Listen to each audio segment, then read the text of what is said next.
Hi friends, welcome to the BL drama with Priya channel. ఈరోజు ఈ వీడియోలో డోంట్ సే నో డ్రామాలో ఫైనల్ ఎపిసోడ్ని ఎక్స్ప్లెయిన్ చేసుకుందాం. స్టార్టింగ్లో పార్టీ జరుగుతూ ఉంటే అక్కడికి ఫియట్ వస్తాడు. లియో మరియు ఫియట్ ఒకరినొకరు అలా చూసుకుంటూ ఉంటే పక్కన అమ్మాయి ఏమో లియో చేపట్టుకుంటుంది. ఫియట్ దాన్ని చూసి స్మైల్ చేసి తను ఎవరిని చూస్ చేసుకుంటాడో చూపిస్తానంటూ కోపంగా అక్కడి నుంచి వెళ్ళిపోతాడు. వెనకాలే లియో తన కోసం వెళ్తూ ఉంటే ఆ అమ్మాయి ఆపబోతుంది. యాన్ అడ్డుపడి వాళ్ళ మధ్యలోకి వెళ్ళకు, మనం మాట్లాడుకోవాల్సింది ఉంది అంటూ సీరియస్గా చెప్తుంది. లియో అలా ఫియట్ కోసం వెళ్ళటం చూసి తన పేరెంట్స్ హ్యాపీగా ఫీల్ అవుతుంటారు. అంకుల్ అప్పుడు వాళ్ళ రిలేషన్షిప్ గురించి పార్టీలో అందరికీ అనౌన్స్ చేద్దాము అని అంటే దానికి ఆంటీ నా మనసులో మాట చెప్పారంటూ సంతోషపడుతుంటుంది. లియో ఏమో ఫియట్ కోసం అంతా వెతికి చివరికి కనిపెట్టేస్తాడు. ఫియట్ ఏడుస్తూ ఆమెతో ఛాలెంజ్ చేసినప్పుడు నాకు చాలా భయమేసింది. ఒకవేళ నువ్వు నన్ను చూస్ చేసుకోకుండా నా వెనక రాకుండా ఉంటే నేనేం చేయాలి అని బాధగా అడుగుతుంటాడు. లియో తనని హక్ చేసుకొని నా లైఫ్లో నువ్వు నాకు చాలా ఇంపార్టెంట్ అని చెప్తాడు. ఫియట్ మాట్లాడుతూ నేను నిన్ను ఫ్రెండ్గా చూడలేను, ఒక వేరే వ్యక్తిగా ఊహించుకోలేనంటూ ప్రపోజ్ చేస్తాడు. నా లైఫ్లో నువ్వు మాత్రమే ఉంటావని ప్రామిస్ చేస్తున్నాను, ఇంకెవ్వరిని నా జీవితంలోకి రానివ్వను, నువ్వు నన్ను వదలకు లియో ప్లీజ్ అని బ్రతిమలాడుతూ ఉంటాడు. నేను కూడా నిన్ను ఫ్రెండ్గా చూడలేను అని లియో చెప్తాడు. నన్ను కాకుండా నువ్వెవరితో ఉన్నా సరే నేను తట్టుకోలేను అంటాడు. ఇలా కాసేపు వీళ్ళు మాట్లాడుకున్నాక తిరిగి ఒకటైపోతారు. ఇంకో పక్క ఫియట్ ఫ్రెండ్స్ కలిసి ఆ అమ్మాయితో మాట్లాడుతూ నీ ప్లాన్ గురించి మాకు ముందే తెలుసు అంటారు. నువ్వు కింగ్తో కలిసి ప్లాన్ చేసావు కదా అని అంటే కింగ్ నాకు తెలియదని అమ్మాయి కవర్ చేస్తుంటుంది. అప్పుడు వాళ్ళు తనకు ఒక వీడియో చూపిస్తారు. అందులో తను కింగ్తో కలిసి రొమాన్స్ చేసిన సీసీటీవీ ఫుటేజ్ ఉంటుంది. అది చూసి తను టెన్షన్ అయిపోతూ ఉంటే ఫ్రెండ్స్ ఏమో తనకి సీరియస్గా వార్నింగ్ ఇస్తూ ఉంటారు. లియో అండ్ ఫియట్ జోలికి వస్తే జరగబోయేది చాలా దారుణంగా ఉంటాయని బెదిరించి వెళ్ళిపోతారు. తర్వాత లియో అండ్ ఫియట్ని చూపిస్తారు. వాళ్ళు ఇప్పుడే కలిసారో లేదో అప్పుడే రొమాన్స్ స్టార్ట్ చేసేస్తారు. మన లియోనే తనని సెడ్యూస్ చేస్తూ ఉంటే ఫియట్ ఇక చాలు అని సిగ్గుపడుతూ ఉంటాడు. అప్పుడు లియో ఇలా అంటాడు, నువ్వే చెప్పావు కదా నేను పొజిటివ్గా ఉండొచ్చు అని, మరి నీకు పనిష్మెంట్ ఇవ్వనా అని అడిగితే ఫియట్ సరే అంటాడు.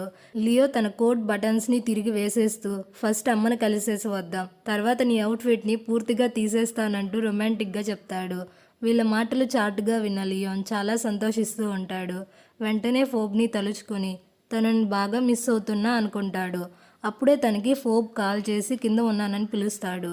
ఫోబ్ చాలా ఏడుస్తూ కనిపిస్తాడు. లియో చాలా సంతోషంగా పలకరిస్తూ వెళ్తే ఫోబ్ ఏమో ఏడుస్తూ ఉండటం చూసి ఏమైంది అని అడుగుతాడు. తర్వాత ఫోబ్ మాట్లాడుతూ నీకు నా డ్రీమ్ గురించి చెప్పాను కదా అంటాడు. తను పిల్లిని కలవక ముందు అండర్ డెవలప్మెంట్ ఏరియాలో పనిచేసేందుకు అప్లై చేసుకున్నట్లు చెప్తాడు. కానీ దాని రిజల్ట్ని తను సరిగ్గా చూసుకోలేదు. సో తనకు ఒక ఈమెయిల్ ద్వారా జాబ్ కన్ఫర్మ్ అయింది అంటాడు. ఇది విని లియోన్ బాధగా నీ జాబ్ థాయిలాండ్లోనే కదా అని అడిగితే ఫోబ్ కాదు అంటాడు.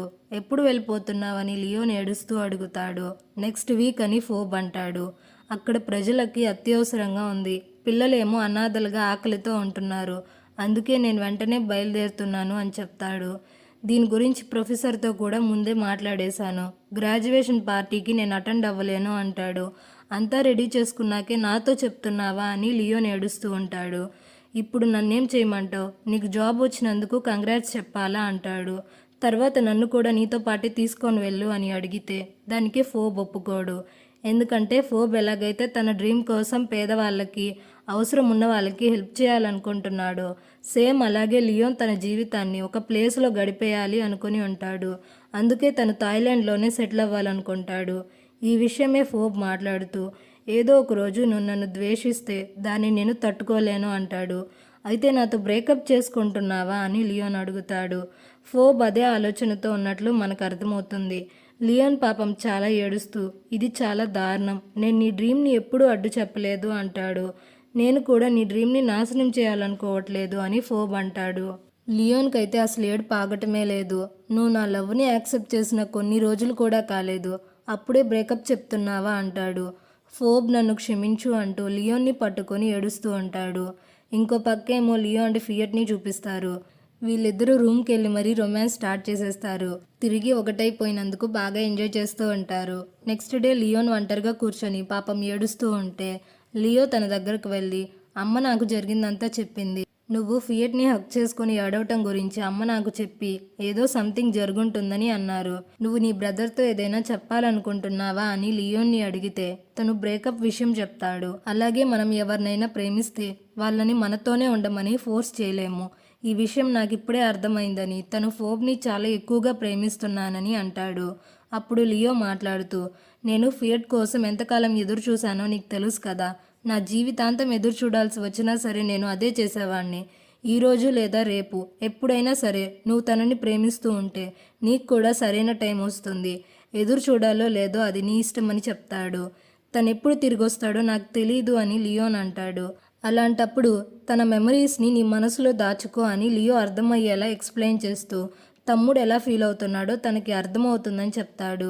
ఫైనల్గా మన సంతోషం కన్నా ఎక్కువ మనం ప్రేమించే వారి సంతోషం కోసం ఆలోచించాలి అంటాడు. ఇది విని లియోన్ థ్యాంక్ యూ చెప్తాడు. నెక్స్ట్ బాస్కెట్బాల్ ఫైనల్ మ్యాచ్ జరుగుతూ ఉంటుంది. అందరూ మ్యాచ్ కోసం ఎదురు చూస్తూ ఉంటే కింగ్ ఏమో ఒక దగ్గర కోపంగా కనిపిస్తుంటాడు. అక్కడికి లియో అండ్ ఫియట్ వెళ్ళి అతన్ని చూసి నవ్వుతూ హలో చెప్పడానికి వచ్చాము అంటారు. కింగ్ ప్లాన్ ప్రకారం లియో దగ్గరికి ఒక అమ్మాయిని పంపించుంటాడు కదా, కానీ అదే అమ్మాయితో కింగ్ రొమాన్స్ చేసిన వీడియోని లియో ఫ్రెండ్స్ దాన్ని పోస్ట్ చేసేస్తుంటారు. దాని గురించి ఫియట్ ఇప్పుడు మాట్లాడుతూ అతన్ని మరింత టెన్షన్ పెట్టేస్తుంటాడు. ఈ మ్యాచ్ నిజాయితీగా ఆడాలని, లేకపోతే ఆ వీడియో క్లిప్స్ని పూర్తిగా పోస్ట్ చేస్తామని కూల్గా బెదిరించి అక్కడి నుంచి వచ్చేస్తారు. ఇది విని కింగ్ చాలా కోపంగా వీళ్ళని తిట్టుకుంటూ ఉంటాడు. బయట లియో వచ్చి మనమే ఈ మ్యాచ్ ఎలాగైనా గెలవాలి అంటాడు. ఫియట్ నవ్వుతో మనం గెలిస్తే నీకు ఒక రివార్డ్ ఇస్తాను అని లియోని సెడ్యూస్ చేస్తుంటాడు. అయితే తప్పకుండా మనమే గెలుస్తాము అని లియో తనని దగ్గరికి లాక్కుంటాడు. తర్వాత మ్యాచ్ స్టార్ట్ అవుతుంది. ఇద్దరికి ఈక్వల్ స్కోరింగ్ వస్తూ ఉంటుంది. కానీ లాస్ట్ మినిట్లో లియో బాల్ వేసి మ్యాచ్ని గెలిపిస్తాడు. ఫైనల్గా కింగ్ దగ్గరికి వెళ్ళి నీలాగా చెత్త ప్లాన్స్ అంతా వేసి కాదు, నిజాయితీగా నాలాగా గెలవాలి అంటూ లియో చిన్న వార్నింగ్ ఇచ్చేసి ఫియట్ దగ్గరికి వస్తాడు. ఫియట్ చాలా సంతోషంగా పరిగెత్తుకుంటూ వచ్చి లియోని కిస్ చేస్తూ ఉంటే అందరూ గోలగోలగా అరుస్తూ ఉంటారు. ఫియట్ వచ్చి ఇప్పుడు అందరికీ మన గురించి తెలిసిపోయింది, నా రివార్డు నీకు నచ్చిందా అని అడుగుతాడు. అలాగే తనకి ప్రపోజ్ చేస్తాడు. లియో తిరిగి ప్రపోజ్ చేసి మళ్ళీ తనని కిస్ చేస్తాడు. తర్వాత కప్ గెలుచుకొని అందరూ సంతోషపడుతూ ఉంటారు. నెక్స్ట్ ఫాబ్ అండ్ లియోని చూపిస్తారు.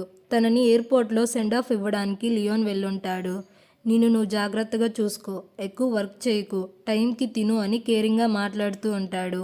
తనకి జాగ్రత్తలు చెప్తూనే లియోన్ ఏడ్చేస్తాడు. మనం బ్రేకప్ చేసుకోవద్దు అని అడిగితే ఫాబ్ అది ఇంపాసిబుల్, నేను ఎప్పుడు తిరిగి వస్తానో నాకే తెలీదు, నేను సెల్ఫిష్గా ఉండలేను అంటాడు. సరే నేను అర్థం చేసుకోగలను అని లియోన్ చెప్పి బాధపడుతూ ఉంటాడు. తర్వాత వాళ్ళిద్దరూ ఒకరి కళ్ళల్లోకి ఒకరు చూసుకుంటూ ఏడుస్తూ ఉంటారు. లియో తనకి ఐ లవ్ యూ చెప్పగానే ఫాబ్ కూడా ఐ లవ్ యూ టూ అని చెప్పి ఇక లేట్ అవుతుందని వెళ్ళిపోతాడు. వెళ్ళిపోతున్న ఫాబ్ని అలాగే చూస్తూ లియోన్ జ్ఞాపకాలన్నీ గుర్తు చేసుకుంటూ ఉంటారు. వీళ్ళ లవ్ స్టోరీ మొత్తం చూపిస్తారు. ఫ్లైట్ ఎక్కాక ఫాబ్ ఏమో లియోన్ తనకి ఇచ్చిన కీచైన్ని చూస్తూ బాగా ఏడుస్తూ ఉంటే లియోన్ ఏమో ఫాబ్కి ఇష్టమైన పిలిపిల్ల కీచైన్ని చూస్తూ ఏడుస్తూ ఉంటాడు. తర్వాత ఫియట్ అండ్ లియో లవ్ స్టోరీని కూడా చూపిస్తారు. స్టార్టింగ్ నుంచి వాళ్ళు ఎలా కలిశారు, ఎలా ప్రేమించుకున్నారు, ఇలా కొన్ని మూమెంట్స్ని చూపిస్తారు. Present Leo and Fiat basketball కోర్ట్లో ఎదురెదురుగా నిల్చొని బాల్ పట్టుకొని మాట్లాడుతూ ఉంటారు. ఫియట్ ఫస్ట్ మాట్లాడుతూ నేను జరిగిన వాటన్నిటికీ క్షమాపణ చెప్తున్నాను.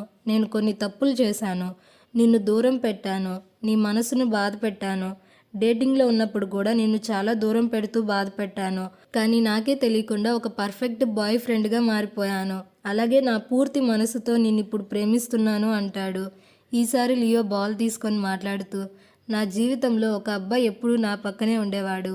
తనని జాగ్రత్తగా ప్రొటెక్ట్ చేసి నేను కూడా తన పక్కనే తోడుగా ఉంటానని ప్రామిస్ చేస్తున్నాను. కానీ తనని పదే పదే నేను ఏడిపించాను. దానికి నువ్వు నన్ను క్షమించాలి అంటాడు. డేటింగ్ ఎలా ఉంటుంది, దానికి నేను ఎలా నడుచుకోవాలో నాకు తెలీదు. నేను ఒక పర్ఫెక్ట్ బాయ్ ఫ్రెండ్ని కాకపోవచ్చు, కానీ అందరికంటే ఎక్కువగా నిన్ను ప్రేమించే దానిలో నేను పర్ఫెక్ట్గా ఉండగలను అని చెప్తాడు. అలాగే పాస్ట్, ప్రెజెంట్, ఫ్యూచర్లో నీకు తోడుగా ఉంటాను అనగానే ఫియట్ సంతోషంగా తనని హక్ చేసుకుంటాడు. ఇలా మళ్ళీ ఇంకోసారి కిస్ చేసుకుంటూ ఉంటారు. ఇలా వీళ్ళ లవ్ స్టోరీ సక్సెస్ఫుల్గా కంప్లీట్ అవుతుంది. నాకు తెలుసు బిఎల్లో నా ఎక్స్ప్లెనేషన్ మీకు చాలా వింతగా అనిపిస్తుంది, ఎందుకంటే నాకు కామెడీగా చెప్పడం, ఎమోషన్స్ని ఎక్కువ అర్థం చేసుకోవడం రాదు. సో మీ అభిప్రాయం ఏంటో కామెంట్ చేయండి. నా ఎక్స్ప్లెనేషన్ అలాగే ఈ డ్రామా మీకు ఎలా అనిపించిందో తప్పకుండా చెప్పండి. ఇంకా ఎవరైనా ఛానల్ని సబ్స్క్రైబ్ చేసుకోకుండా చూస్తున్నట్లయితే ప్లీజ్ సబ్స్క్రైబ్ చేసుకోండి. Thank you for watching.